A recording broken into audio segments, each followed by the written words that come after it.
Betty graduated from medical school and was planning to enter a residency program.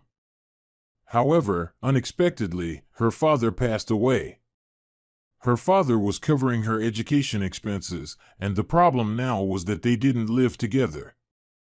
Betty's parents had divorced when she was still in school, but her father had always dreamed of her becoming a doctor. Despite leaving the family, he kept his promise and continued to fund Betty's education. Now that he was gone, Betty's stepmother had no intention of spending money on her. Not only did she not like Betty, but she couldn't stand her. In her father's second marriage, there were no children, and he provided for his two daughters from his second wife. However, he didn't forget about his own daughter, unlike many others in similar situations. Many of Betty's classmates had divorced parents, and it was rare for a father to come on Sundays, take them for a walk in the park, or treat them to ice cream in a cafe in winter. And even then, not every Sunday. More often than not, after leaving the family, fathers completely forgot about the existence of their children, and alimony payments were irregular. Some just sent gifts once a year on their birthdays. Yet, Betty's father continued to play a role not only in her destiny but also in her life. He visited, took her to his new family, and was genuinely upset when his new wife's children spoke ill of Betty. As Betty grew older, she asked her father to meet somewhere other than at his home. Now they often walked along the waterfront, sat in the park, or had lunch at a restaurant. Her father frequently invited her to restaurants, teaching her good manners, appreciation of good food, etiquette, and proper behavior. It was in a restaurant that he announced he would cover her education after school. It was in a small but very glamorous establishment. All tables were adorned with clean, starched, snow-white tablecloths. The tableware was already set for 2 or more people, with cozy antique-style table lamps, well-cared-for home flowers scattered everywhere. The restaurant was located on an old steamboat, transformed into a modern motor vessel, drifting from pier to pier. It had a very cozy and romantic atmosphere. Betty then thought it would be nice if someone proposed to her in a similar place. At that time, no one was on the horizon, except for John from the parallel class. But a husband from John would definitely be no good, thought Betty. Although, truth be told, at 16, Betty already understood that her father was simply wonderful as a dad, but definitely not as a husband. He left one family, created another, and now secretly met with his daughter from the first marriage and the first wife. Once, Betty caught her parents at home, returning earlier from a hiking trip by 2 whole days. 2 girls had a real fight over a boy, not just a quarrel. They had to cancel everything and return the students home in groups to separate the rivals and their sympathizers in the support group. Betty wasn't on anyone's side. She just answered the geography teacher when he asked, "Who else wants to go home?" And Betty agreed. When she entered her home, her mom for some reason rushed out of the room, zipping her robe on the go, and her dad, red as a tomato, sat on the couch. He immediately darted out of the apartment. "There are no ex-wives," Mom dryly said and started preparing dinner. Betty and her mom didn't revisit this topic, but since then, Betty began to excuse herself more often to a friend's place on weekends and the like. Right after the incident, she feared most that her dad would stop seeing her. But when he called to arrange a new meeting, it was as if a weight had been lifted from her shoulders. "You know, Dad, we're adults. Let's just not discuss it," Betty blurted out at the meeting. Although, in reality, she had been preparing a speech for a long time about how happy she was for her mom and dad. Maybe there was a chance that her parents would be together again, and her dad would come home from that wicked Jessica and her detestable offspring. "I knew you would understand," Dad said with relief. And Betty saw how a burden seemed to be lifted from his shoulders. They never returned to that conversation. Betty no longer saw her dad at home, and she didn't know if her mom and dad took advantage of the freedom she granted them or if it was their only meeting. Soon, Betty learned that her mom had indeed taken advantage. She got married, but not to her dad.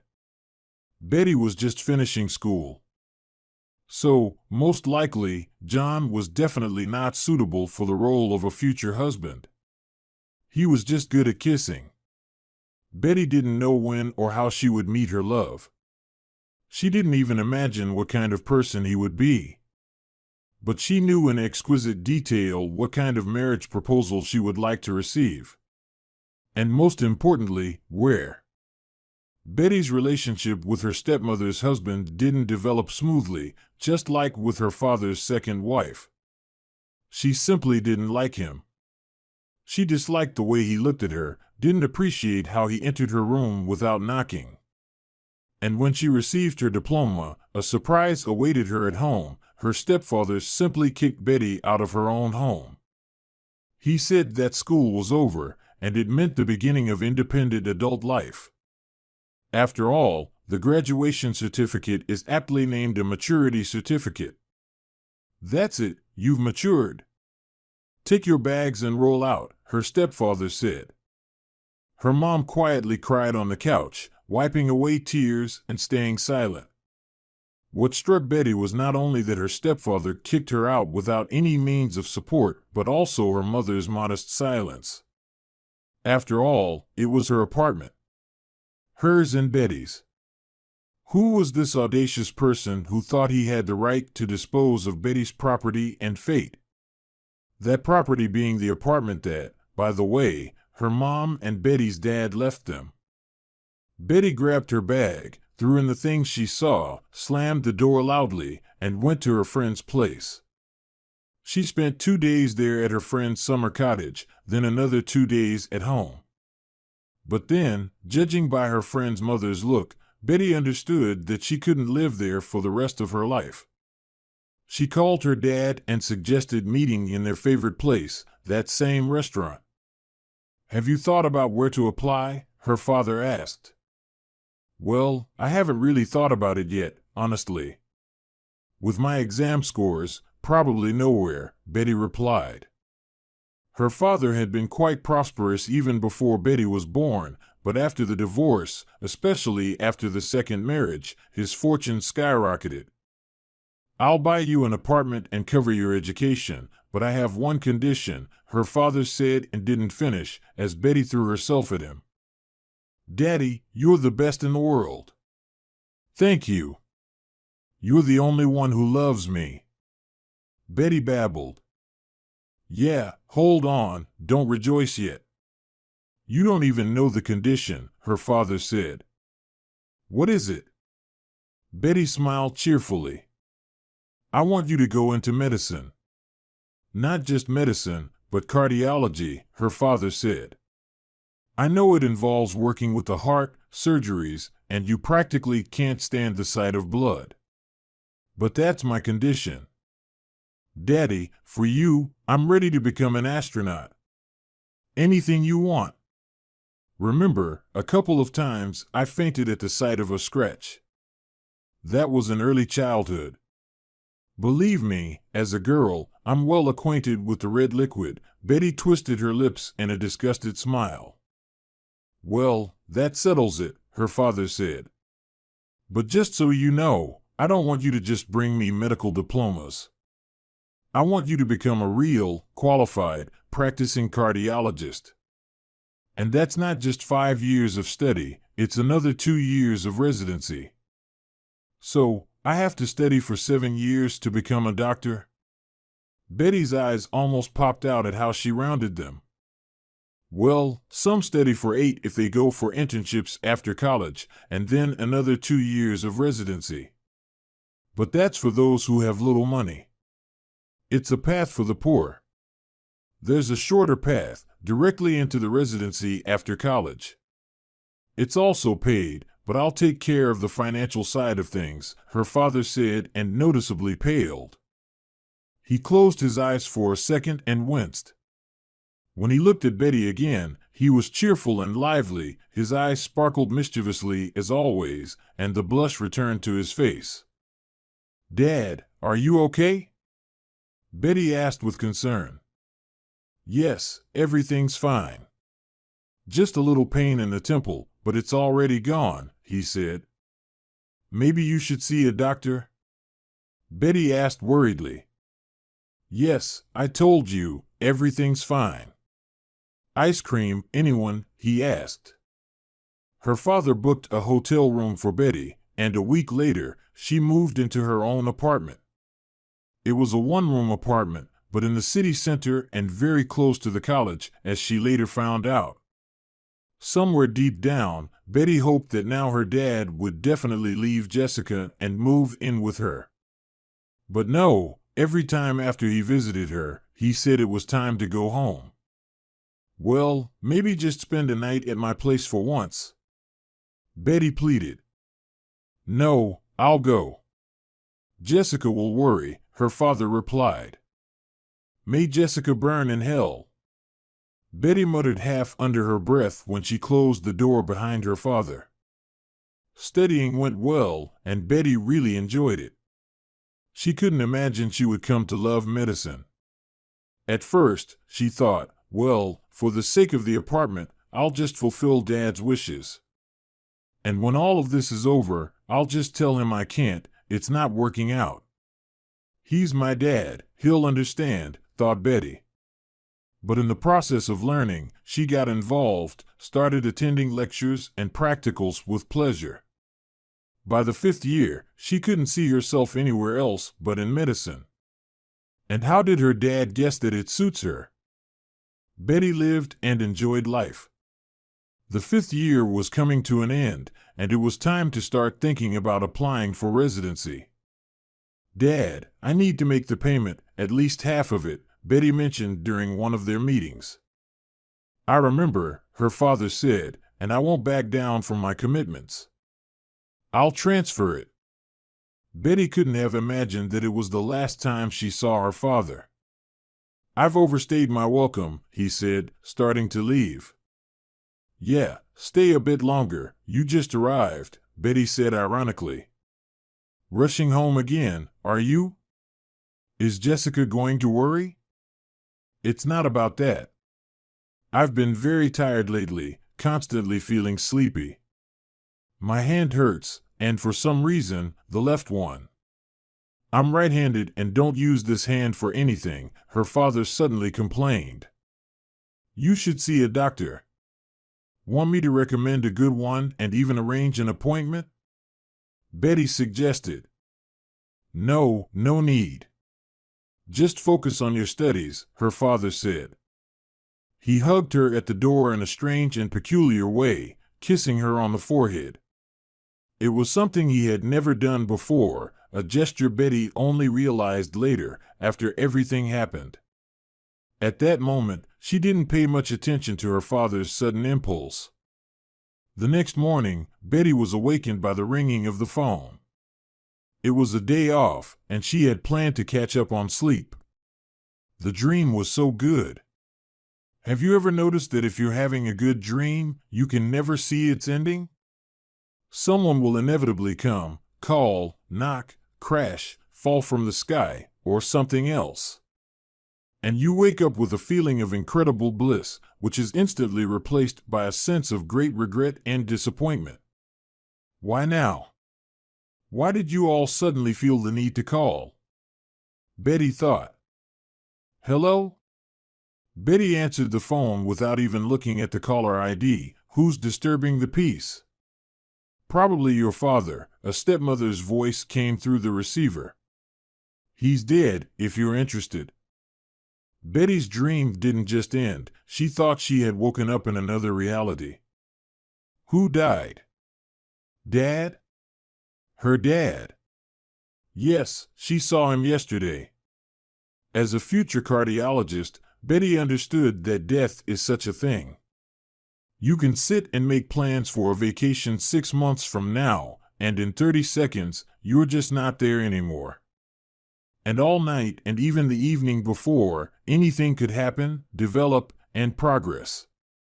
The farewell is tomorrow at the morgue, the stepmother said. Can you hear me? Well, judging by how you're snoring, you can. Betty couldn't say a word. Some kind of stupor had taken over her. She didn't know how to react in such situations. Why are you silent? Do you think I have time for your whims now? The stepmother persisted. How did it happen? An accident? Betty asked. Betty, you're our accident, understand? You didn't know that your father had a heart condition, the stepmother erupted. Who has a heart condition? Betty asked again. Oh God, you're so stupid, and you're studying to be a doctor, the stepmother snapped. And she hung up. Betty couldn't come to her senses for a long time. She wanted to call her mother, but then she thought, why bother? Since the day her stepfather kicked her out, they had only seen each other a couple of times. Her mom refused even to step into the apartment her father bought. Betty couldn't bring herself to enter the house where she was born and raised. It seemed like her mother wanted to have a child with her second husband, but something went wrong, and she had a miscarriage, and then another one.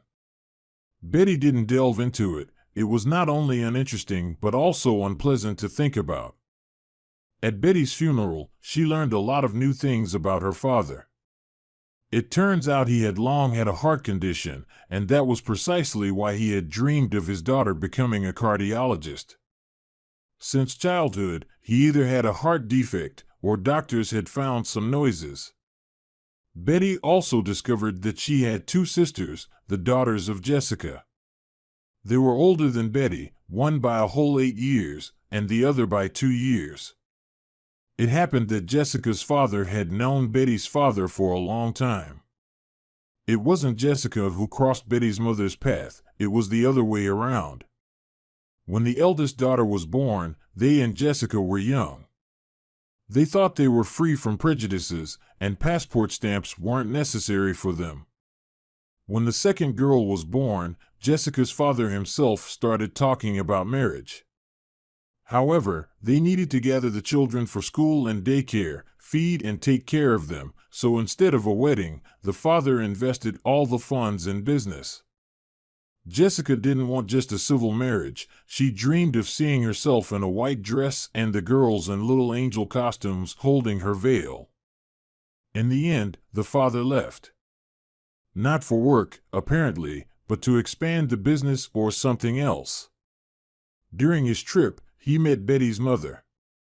They had a one-time affair, and the father regretted it the next morning. A month later, he found out that the woman would soon become a mother for the third time. Moreover, she insisted on marriage, threatening to tell everyone about what he had done and inform his business partners.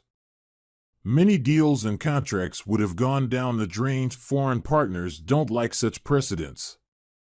They can't trust people who can't sort out their own lives. They prefer stability. Then she even threatened not just to get rid of the child, but herself as well. The father had no choice but to marry Betty's mother since he wasn't officially married to Jessica. He apologized to her. Some even said he knelt down, begged Jessica to let him see the children. He promised that when the child was born, he would get a divorce. But Betty's mother found new ways to keep Betty's father. Finally, she agreed to give him freedom. What she demanded from him for the divorce is known only to them. The father brought Jessica with the daughters because he had settled in a new city and could finally marry his beloved woman. Jessica forgave him, but he became attached to Betty. He understood that the girl was not to blame. She grew up in an atmosphere of love and happiness, and with the divorce of her parents, Betty's world was already turned upside down. Revealing to a 10-year-old girl the information that her father never loved her mother and that she had two sisters would be blasphemous. They agreed not to tell Betty anything. Jessica also understood that the child was not to blame, but she didn't want to accept her. Needless to say, the girls couldn't feel great love for their younger sister. What a twist! Betty thought. As an adult with a higher education, she struggled to digest what she had learned. What would have happened to her when she was 10, she couldn't even imagine. The incident with her mother and father when she first returned from a hike came to mind. What was that? If he loved Jessica, what was he doing with her mother in bed for years after the divorce? Not everything was so straightforward with her parents, Betty thought. Otherwise, she wouldn't exist. What kept them together for 10 years? Unfortunately, now she couldn't ask her mother, with whom she had strained relations, or her father, whom she buried. By the beginning of the school year, Betty managed to pull herself together somewhat. She was in a disheveled state, but decided to fulfill her father's dream and become a practicing cardiologist. She went to the dean's office to determine where and how her residency would take place. "You're not on the lists," the girl at the dean's office said. "How come?" "This must be some mistake," Betty exclaimed. "Well, maybe it's a mistake, I don't know. Here's the list, and you're not on it." "Did you change your last name?" the girl asked. "No, I didn't. But my father was supposed to pay at least half. By the time I complete a year, I'll save up for the second half," Betty explained. "Then go to the accounting office, sort it out there. Maybe you weren't included in the list due to incomplete payment." "I don't know," the girl said. But the same story unfolded in the accounting office: no payment, no records. Nothing. And then it dawned on Betty. The conversation about payment with her father was in the evening, and by the morning, he was gone. Of course, he hadn't paid anything. She had to go to Jessica. She must be aware of everything. "What money?"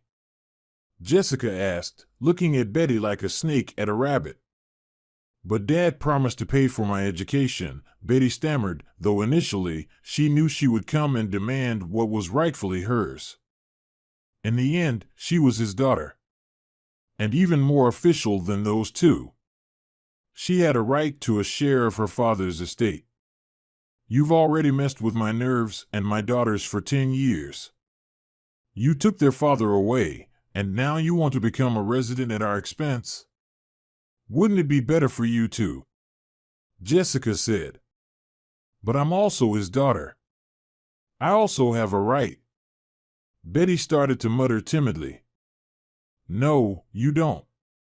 No one does except me. Here's the will. Recognize your father's signature?" Jessica thrust some paper in front of Betty. "It's a copy, of course. The original is kept with the notary. You can go to him and double-check." Betty didn't go anywhere, of course. She didn't care anymore. She only understood that her world wasn't just changing before her eyes, it was crumbling like an old building where bricks crack, crumble, and fall here and there. Just a bit more, and it would collapse like a house of cards. Everything around Betty was falling apart, absolutely everything she touched or approached. Everything without her father's involvement turned into sand, dust, slipping through her fingers. It seemed she was like a fish thrown onto the ice, cold, lonely, and lacking air. Suddenly the money ran out, debts for the apartment started to grow, and Betty realized she had to find a job.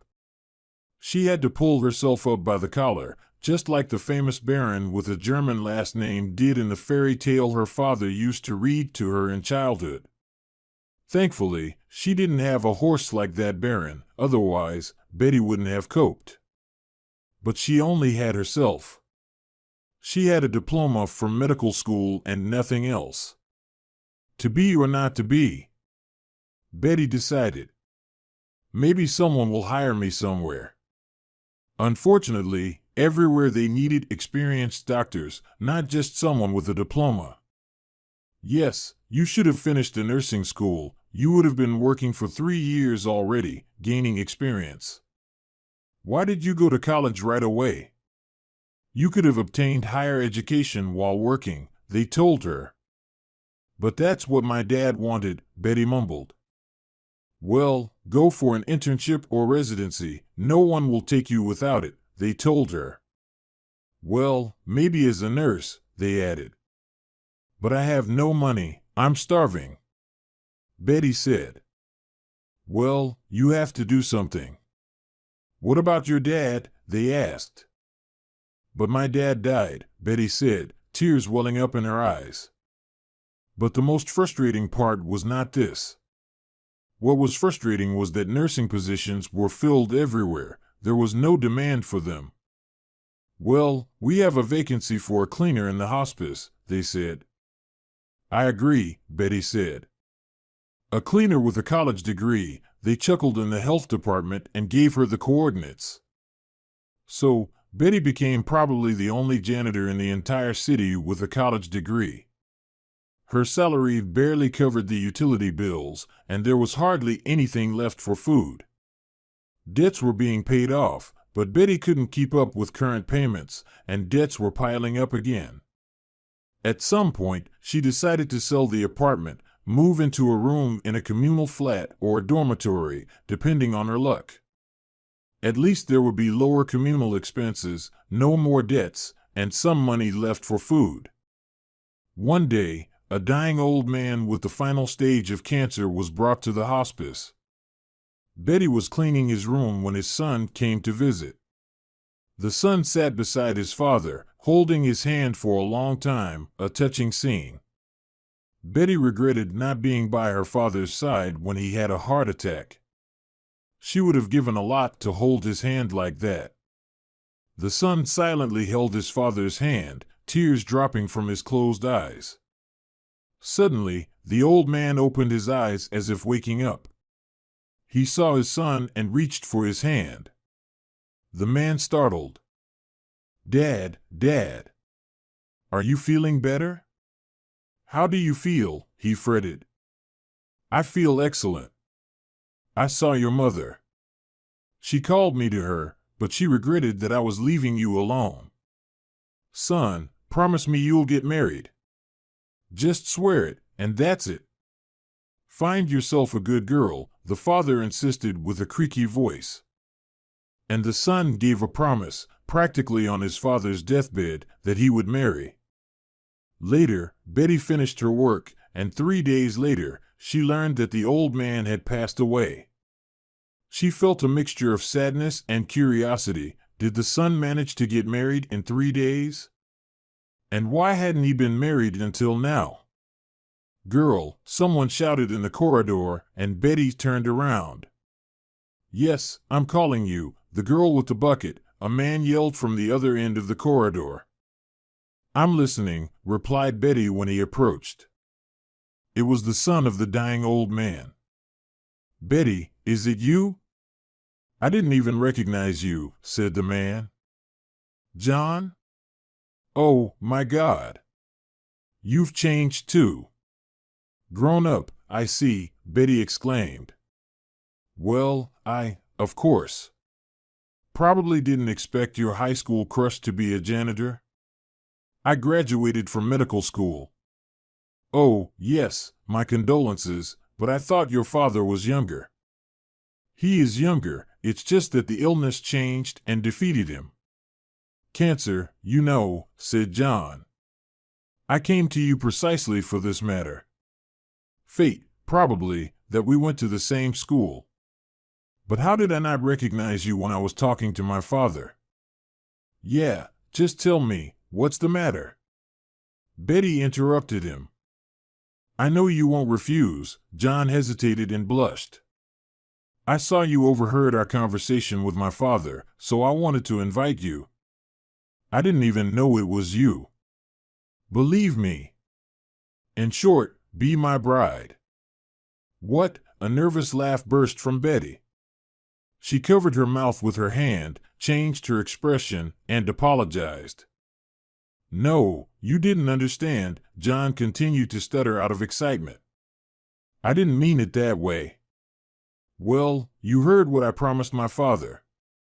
I want you to be my bride at his funeral. At least in this way, his dream will come true, me getting married. You can't imagine how he urged me to get married from school, although he never married himself after my mother's death. Well, yes, I remember. Your mother died early, just after school, said Betty. But would it be fair? Yes, of course, it's fair, Betty. He's good himself. Do you know how many mistresses he had? I will come to the funeral with a bride, so everyone sees, and then the grass can stop growing. No, I can, of course, if something. And John made a strange smirk. Can what? Betty didn't understand. Well, I can actually get married for real, mumbled John. And tell me, why haven't you been married until now? Our classmates and everyone in your class got married, I heard, Betty asked for some reason, though it seemed she already knew the answer to that question. Well, I haven't found someone like you. John blurted out. An awkward pause followed. They stood next to each other, either lowering their eyes to the floor like schoolchildren caught kissing under the stairs, or looking directly into each other's eyes, as if playing a staring game, trying to find answers to all their questions there. And then they lowered their gaze to the floor again, but didn't part. Okay, I agree. Just don't get too close, said Betty. Noted. I'll come to you tomorrow morning, John said, kissed her hand for some reason, and hastily ran off on business. Wait! Betty called out. Where are you going to come to? I didn't tell you the address. But John had already disappeared. All night, Betty caught herself thinking about what to wear. Oh, Lord! But it's a funeral, of course, all black. Everything black. And how would she look in black? She hadn't even worn black at her father's funeral. In the morning, the doorbell rang. John, thought Betty. How do you know where I live? She asked.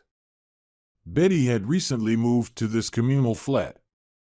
Well, I know everything about you. You're my bride. John smiled. They went into the yard, where there were several cars. So, which one is yours? Betty asked jokingly, expecting them to head to the bus stop. This one, John pointed to a brand new shiny black Jeep. They walked towards it, and Betty noticed through the tinted windows that someone was sitting behind the wheel. Yeah, right, John. Some guy is sitting there, Betty said. What? Seriously? I didn't notice, John joked, but still led Betty to the car and opened the rear door. Are you crazy? John, I'm not getting into someone else's car. Betty protested in a hushed voice. Then he almost forcefully made her sit in the car and closed the door. He sat in the front seat and silently instructed the driver, who seemed like a statue, to drive to the cemetery. Betty couldn't say a word during the whole journey. She just listened to her heart pounding. John. Could he have become a successful businessman so quickly after finishing school? A Jeep, a driver. What does he do? Probably something illegal, Betty thought, trembling with fear. Okay, she decided. I'll stand at the cemetery next to him, and that's it. I'll go home by bus, she decided. Yeah, what's the use? Betty realized. He knows where she lives anyway. She didn't tell him the address. Darn it, I need to move to another city urgently. Yeah, what's the point? He'll find me anyway. Maybe I should go to the police. Let them, well, like in the movies, forbid him to approach me. Panic-stricken, Betty tried to figure out what to do. If only she had known that he had become such a wealthy man, she wouldn't have come close to him. Maybe it's all a bluff. Betty suddenly thought. Maybe he rented this Jeep and driver? Just like he rented me. Why not? She read that in Japan, There's even a business where you can rent everything. Even a bride and groom. Even children, just to fool relatives and friends. You can rent a car and even hire a driver, but not a bride. No bridal rentals here. So, he was running around looking for someone, willing to call even a janitor. Betty mused. No, what's wrong with that? Just asked for the address at work. When Betty decided to do this, she immediately calmed down. The brain is an amazing thing. It always comes to the rescue when needed. And if necessary, it will invent an explanation itself and believe in it. The most important thing is how everything carefully fell into place. There weren't many people at the cemetery, only close relatives. Betty was very nervous. She was trembling. It all calmed down when John took her hand. His big warm hand squeezed her icy fingers. The warmth gradually penetrated her hand and, warming the fingers, warmed Betty's soul. Suddenly, she remembered her childhood, school, and the kisses with John under the stairs, caught by the deputy headmistress. On graduation day, when everyone kissed whoever they wanted, and no one caught anyone. And then they walked all night. Go and kiss him on the forehead. Betty heard John's voice from somewhere, as if from a distance, like from another dimension. Who? Betty asked. Father, John replied. Why? Because you're my bride, John said. Oh, Betty approached the deceased. She leaned down and immediately, with an almost professional gaze, noticed that there were no blue spots on the deceased, which should have been there. Especially considering the painkillers they gave him in the hospice. There should have been marks from the drugs. Betty touched his forehead with her lips. So warm. This is impossible. Yes, he's breathing. He's breathing. Betty shouted. Quiet, quiet, Betty. You're overexcited. It's just your imagination. It happens. They brought him from the morgue. They did an autopsy there. He can't breathe, John whispered in her ear, trying to lead her away from the coffin. Give me a mirror, ladies. What? Nobody has a mirror. Betty insisted. Someone handed her a mirror. She brought it to John's father's nose. At first, there was nothing, but then a barely noticeable spot appeared, as if a mist from exhaled air. See? Betty cried, showing the mirror. I'm a doctor, understand? He's alive. Call an ambulance. John approached his father and forcefully tore off his clothes. There was no scar on him, no autopsy had been performed. They took the father to the hospital. They managed to revive him. Doctors said they found a rare substance in his blood, which in small doses could even be therapeutic.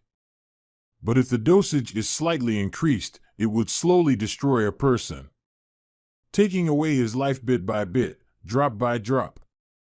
In his younger years, he would become a frail old man and die as if from cancer. In reality, he wouldn't die but would be in a coma. Such poison was used by Native Americans for the execution of particularly dangerous criminals in their tribes. Essentially, the person slowly dies, realizes he is dying. But in the end, he is buried alive, and he understands everything but can do nothing. One of John's father's recent mistresses had recently traveled to South America. She brought back such a rare souvenir. The lady didn't quite understand the situation in John's family. She assumed all the wealth belonged to the father. But could a teenager amass such a fortune in 7 years? She bet on the wrong horse. She should have dealt with the son, not the father. What did she hope for? Was it the truth? It's hard to understand. Perhaps she thought he would marry her on his deathbed, and everything would be hers? She seemed to have watched too many movies. In any case, she was imprisoned, and about the father, They said they found an antidote, so he would live. He would even have grandchildren, he just wouldn't look younger anymore. Is all this true? Are you really rich? And is that car yours? Betty asked John when it was all over. And what, do you think I'm lying? John asked. No, I don't think so. It's just now, probably, you need to tell your father the truth, that you don't have a bride. You're not a liar. Betty said. Probably, I should. John hesitated strangely. Suddenly, he kissed her right on the lips, jumped into his Jeep, and left without looking back. Betty worried, would he pursue her? But no, John seemed to have evaporated. He didn't call, didn't wait at the entrance, and didn't come to work. But Betty still felt uneasy. She decided it would be better to move. Anyway, there was nothing more for her in this city. Maybe in another city, she could succeed not as a janitor but finally in medicine. Perhaps they needed paramedics somewhere. Here, a general practitioner in an emergency room.